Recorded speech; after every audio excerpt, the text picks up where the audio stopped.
করার পর যদি পেশাব গায়ে বা জামা কাপড়ে লাগে, এরকম লাগছে, এরকম সন্দেহ হয়, তাহলে কি এরপরের ইবাদত গুলো জায়েজ হবে? দেখেন, পেশাব করার পর সুইয়ের আগায় যে পরিমাণ পানি থাকে, সুই আছে না, সুইর মাথায় যেরকম পানি থাকে ওইরকম ছোট ছোট ছিটা আসে না কিছু, এগুলো যদি আসে 2-4-5টা বা এরকম ছিটা যদি আসে আপনার কাপড়ের শরীরে, নাপাক হবে না। এটার কারণে নাপাক, এটার কারণে অহেতুক পেরেশান হবে না। তবে এগুলোর যেন না আসে তার জন্য সতর্ক থাকতে হবে, কারণ ফাইন্না আম্মাতা আযাবিল কবরি মিনহু, নবী সাল্লাল্লাহু আলাইহি ওয়াসাল্লাম বলেছেন ইস্তানজিহু মিনাল বাউল, পেশাব থেকে তোমরা বেঁচে থাকবা, সতর্ক থাকবা, কারণ বেশিরভাগ কবরের আযাব পেশাব থেকে অসতর্ক থাকার কারণে এবং চগলখুরি একজনের কাছে আরেকজনের কাছে লাগানোর জন্য, সবার কাছে যায় ভালো থাকে পিছনে বদনামি করে, এই চরিত্রের কারণে আর এই পেশাব থেকে অপবিত্র থাকার কারণে বেশিরভাগ কবরের আযাব হয়। এই জন্য পেশাবের ফোঁটা থেকে বাঁচে থাকার চেষ্টা করবেন। দাঁড়ায় যদি সরসর করে পেশাব করে দেন তাহলে ছিটা বেশি আসবে, এই জন্য বসে বসে করবেন এবং উপযুক্ত জায়গায় করবেন। তারপরও যদি ছিটা চলে আসে, ওই যে সুইয়ের আগার পরিমাণ এরকম ছিটা আসে 2টা 4টা 6টা, এতে কি হবে না, নাপাক হবে। সতর্ক স্বরূপ পায়ে আসছে, পাও ধুয়ে ফেললেন, শেষ।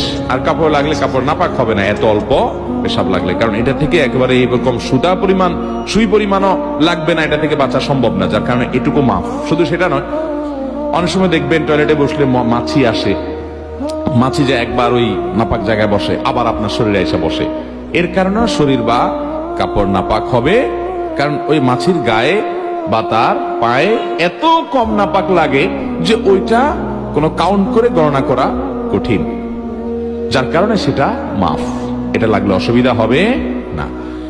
এর বাইরে যদি মনে করেন পেশাব অনেক বেশি লেগে গেছে, একেবারে 1-1.5 পরিমাণ আরো বেশি লেগে গেছে, এরকম নিশ্চিত হন, তাহলে তো নাপাক হবে। তাহলে যে জায়গা নাপাক আছে ওই জায়গা ধুয়ে ফেললে আপনি নামাজ পড়তে পারবেন। আবার অনেকের আছে লাগে নাই কিন্তু তার সন্দেহ হয়েছে, যেমন প্রশ্ন যিনি করছেন উনি, অনেকের আছে এটাকে বলা হয় সূচিবায়ুর রোগী, আছে না এই রোগ, যে লাগছে মনে হয়, এই মনে হয় দিয়া নাপাক হবে না, এই মনে হয় কোনো বেল নাই, এটার পাত্তা দেওয়া যাবে না।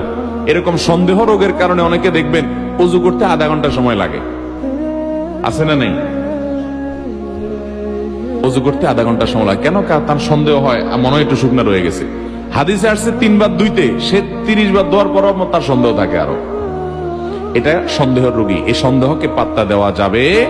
আপনি 3 বার ধুইবেন, ডলবেন, এরপরে যদি আপনার মনে বলে যে মনে হয় শুকনা রয়ে গেছে, ওরে বলবেন তুই দূর হ, আমি হাদিস অনুযায়ী 3 বার ধুইছি, অতএব আল্লাহর সাথে আমি বুঝুম, যা, কোনো টেনশন নেই, টেনশন করবেন না। এই অতিরিক্ত টেনশন করতে অনেকে ওযু করতে করতে নামাজ শেষ হয়ে যায়, জামাত শেষ হয়ে যায় 1 রাকাত 2 রাকাত, আছে না নাই? মুখে নিয়ত, এটা তো পড়া কোন নির্দেশ করানো দিছে নাই। আমি একবার এক ব্যক্তিকে দেখলাম নামাজের পাশে দাঁড়াইছে জামাতে, আমার পাশে এসে সে নাওয়াইতুয়ান পড়তে পড়তে এই অর্ধেক পড়ে আবার শুরু থেকে পড়ে, হয় নাই মনে হয় আবার পড়ে, এসব করতে করতে ইমাম বেচারা রুকুতে যায়, রুকুতে উল্টা দাঁড়াই হয়ে গেছে, আর সে নাওয়াইতুর মধ্যে পড়ে গেছে, যেটা পড়ারই কোনো নির্দেশ স্থানে নেই।